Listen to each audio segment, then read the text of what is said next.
नमस्कार दोस्तों, कैसे हैं आप लोग। मैं मेघरा साहू आप सबका स्वागत करता हूं।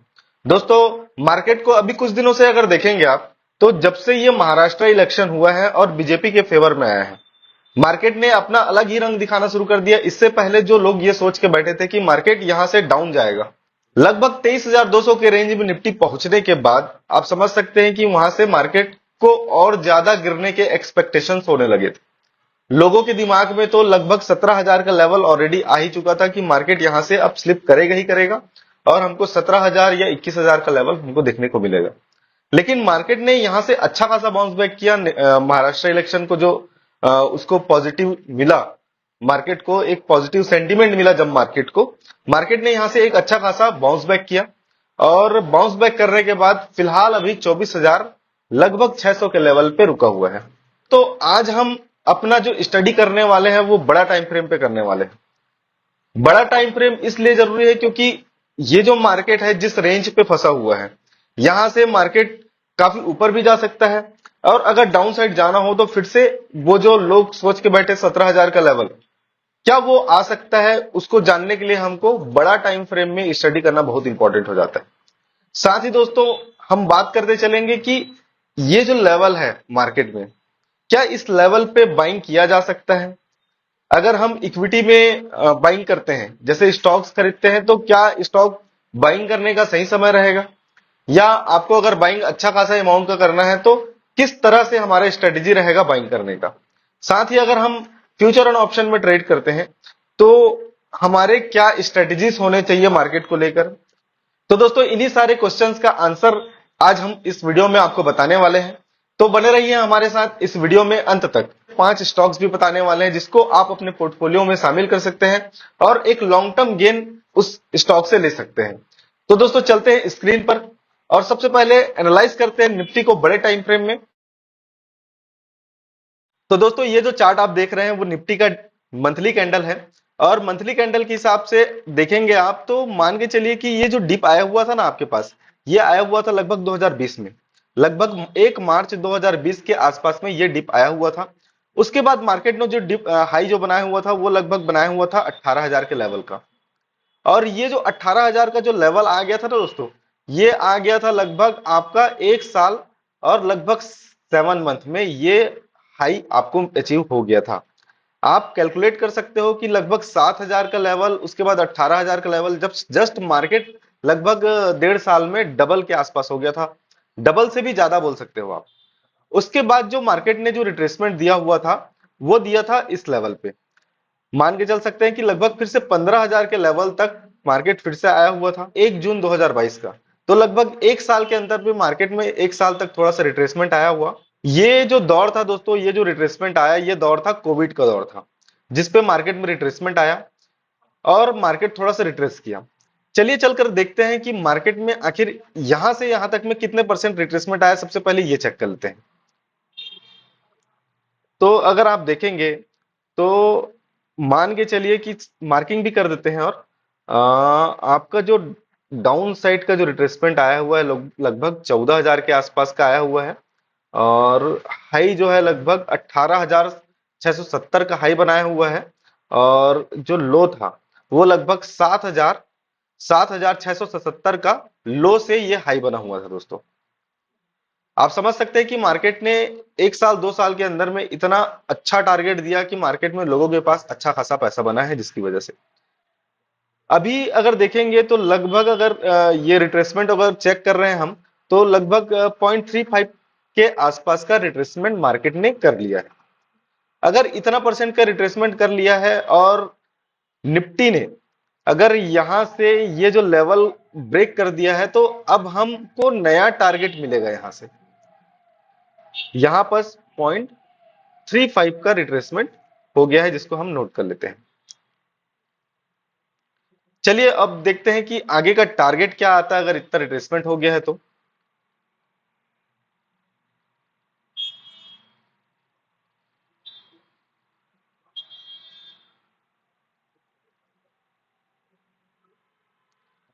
तो मार्किंग कर लेते हैं। लगभग एक में जो मार्किंग आ रहा है 1% में, वो लगभग आ रहा है 26,326 का।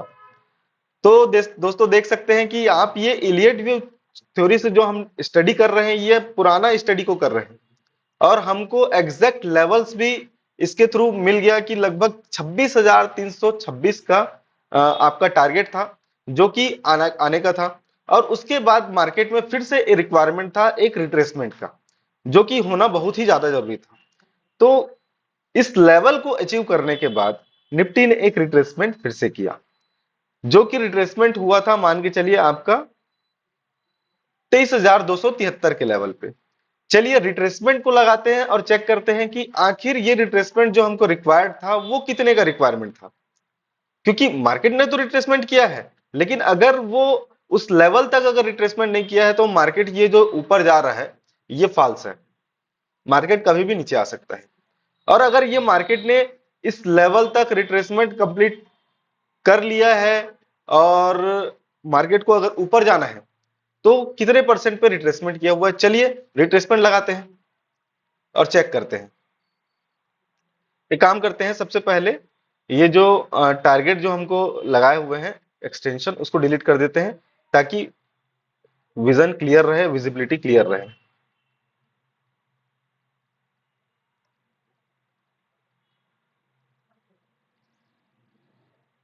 रिट्रेसमेंट,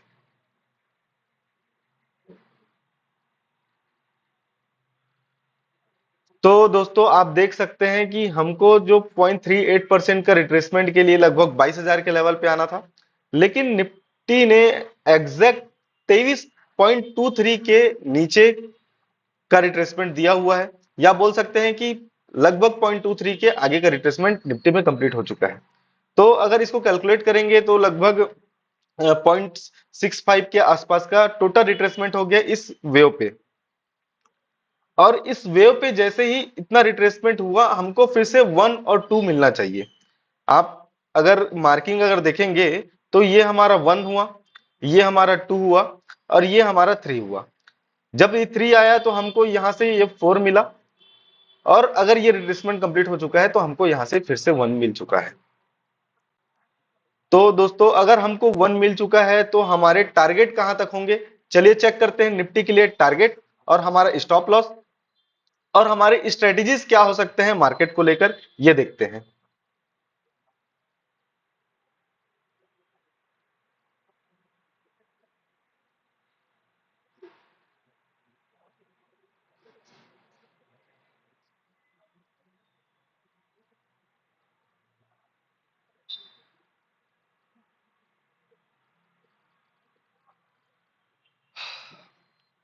तो दोस्तों आप जो देख रहे हैं, लगभग 34,000 का लेवल खुलते हुए दिख रहा है निफ्टी में। अब आप देख के शौक हो जाएंगे कि लगभग 34,829 का 1% का लेवल इसके बाद दिखने वाला है। अगर निफ्टी जो है मान के चलिए कि 26,326 का लेवल अगर क्रॉस करता है तो हमारा जो पहला टारगेट, या आप बोल सकते हैं कि ये जो हमारा जो लास्ट टारगेट आने वाला है वो 34,000 का लेवल है। उसके पहले जो हमको लेवल्स दिखने वाले हैं वो सबसे पहले जो अचीव होगा वो 27,790 का होगा। उसके बाद हमारा जो सेकंड टारगेट रहेगा 29,095 का रहेगा। थर्ड टारगेट जो हमारा रहेगा लगभग 30,000 का रहेगा। फोर्थ जो टारगेट रहेगा वो हमारा 32,000 का रहेगा। और पांचवा जो हमारा टारगेट रहेगा वो लगभग 34,887 का लेवल रहेगा, जो कि हमारा टारगेट रहेगा।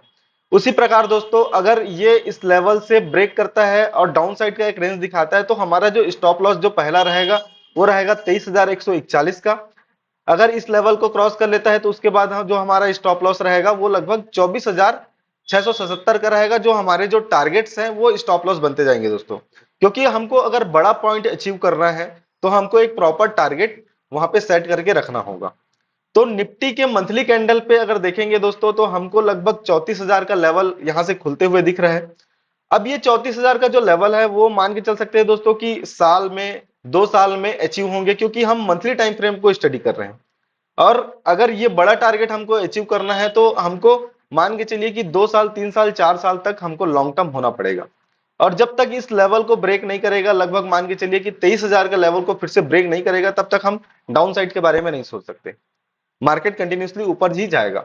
लेकिन अगर मार्केट ने इस लेवल को ब्रेक किया, 23,003, सॉरी, अगर मार्केट ने लगभग 23,200 के लेवल को ब्रेक किया तो हमको अच्छा खासा डाउन साइड का भी लेवल मिलेगा, जो कि हम स्टडी करेंगे अगर मार्केट ने ब्रेक किया, क्योंकि मार्केट में बिल्कुल भी ऐसा नहीं दिख रहा है कि मार्केट इस लेवल को ब्रेक करेगा और एक डाउन साइड का लेवल दिखाने को तैयार हो जाएगा।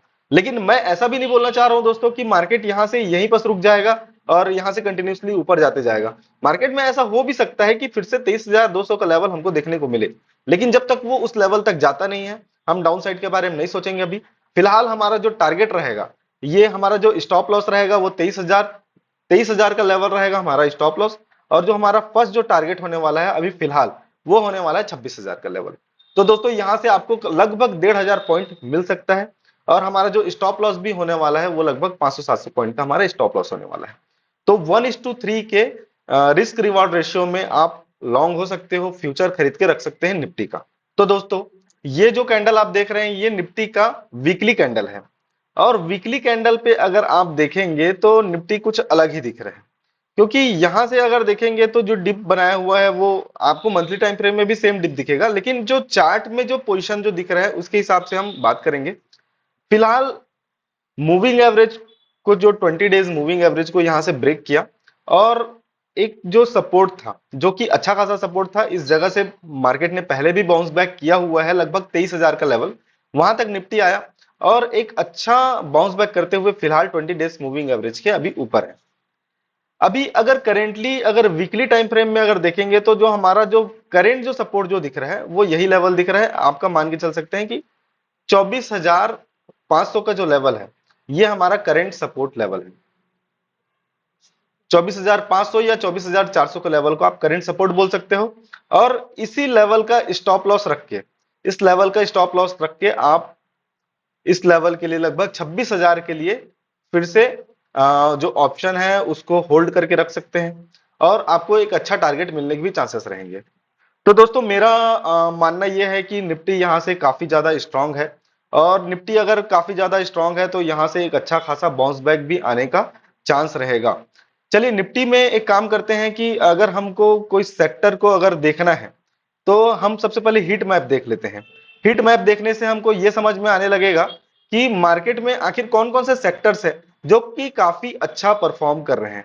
तो सबसे जो हॉट लग रहा है वो लग रहा है निफ्टी मेटल लग रहा है, निफ्टी ऑटो लग रहा है। तो दोस्तों आप जो देख रहे हैं अभी वो निफ्टी मेटल के स्टॉक देख रहे हैं, और निफ्टी मेटल के स्टॉक में हमको 5 स्टॉक सिलेक्शन करने हैं जिसको हम अपने पोर्टफोलियो में ऐड कर सकते हैं, और पोर्टफोलियो में ऐड करके एक अच्छा इनकम वहां से जनरेट कर सकते हैं या एक अच्छा लॉन्ग टर्म गेन हम वहां से ले सकते हैं।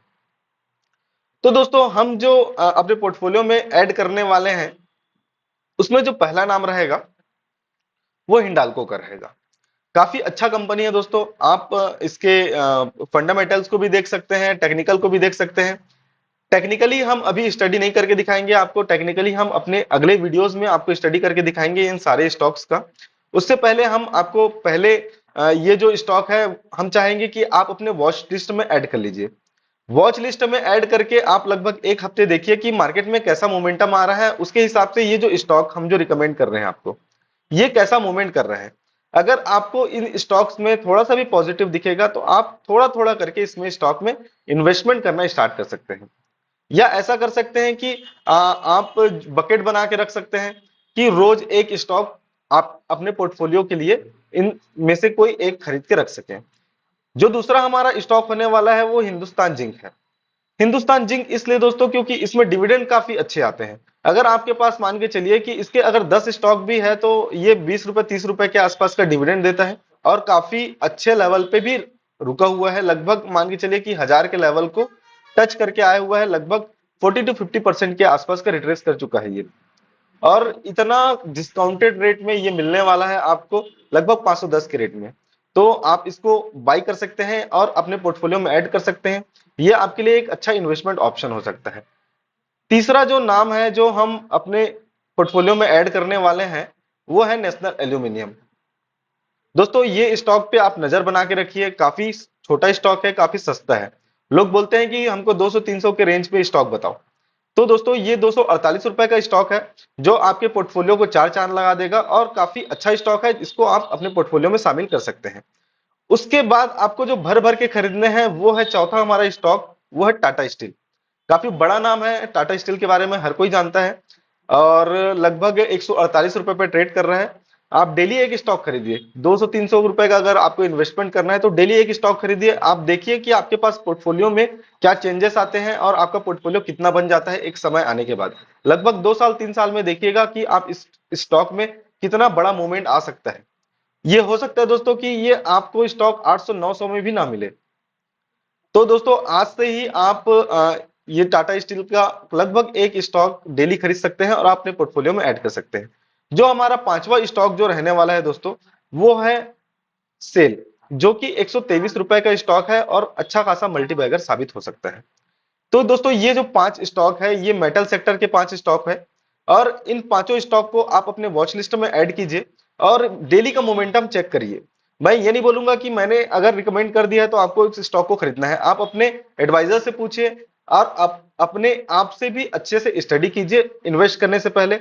और मेरा जो इन्वेस्टमेंट स्टाइल रहता है वो ये बोलता है कि आप पहले स्टॉक को वॉच कीजिए। लगभग अगर एक हफ्ते भी अगर इस स्टॉक को, इन पांचों स्टॉक को अगर वॉच करेंगे ना आप, तो आपको कंफर्म समझ आने लगेगा कि मुझको इन स्टॉक्स पे इन्वेस्टमेंट करना है या नहीं। आपको अगर इन्वेस्ट करना है इन स्टॉक्स पे तो आप थोड़ा थोड़ा करके इन्वेस्ट कीजिए। अगर आप चाहते हैं कि इसमें बहुत सारा पैसा लगाएं तो बिल्कुल ना लगाएं फिलहाल मार्केट में, क्योंकि आपको जो इन स्टॉक्स को जो मैं बता रहा हूं उसको आपको धीरे धीरे करके खरीदना है। एक एक, दो दो, तीन तीन, चार चार, पांच पांच करके स्टॉक को खरीदना है। या आप ऐसा खरीद सकते हैं कि अगर आपके पास एक लमसम अमाउंट बचा हुआ है तो आप उसके 5-5% को इसमें इन्वेस्ट करते चलिए। हर हफ्ते इन्वेस्ट करते चलिए या डेली के हिसाब से इन्वेस्ट करते चलिए, आपकी मर्जी है, जैसा भी इन्वेस्ट करना है आप कर सकते हैं। ये हमारे जो रहे 5 स्टॉक रहे जिसको आप अपने पोर्टफोलियो में शामिल कर सकते हैं और एक अच्छा लॉन्ग टर्म गेन हासिल कर सकते हैं। तो दोस्तों ये आज का हमारा वीडियो आपको कैसा लगा आप हमें कमेंट करके बताइए। और अगर आपको ये वीडियो अच्छा लगा हो तो प्लीज लाइक कीजिए, शेयर कीजिए, सब्सक्राइब कीजिए और बने रहिए हमारे साथ। Thank you so much.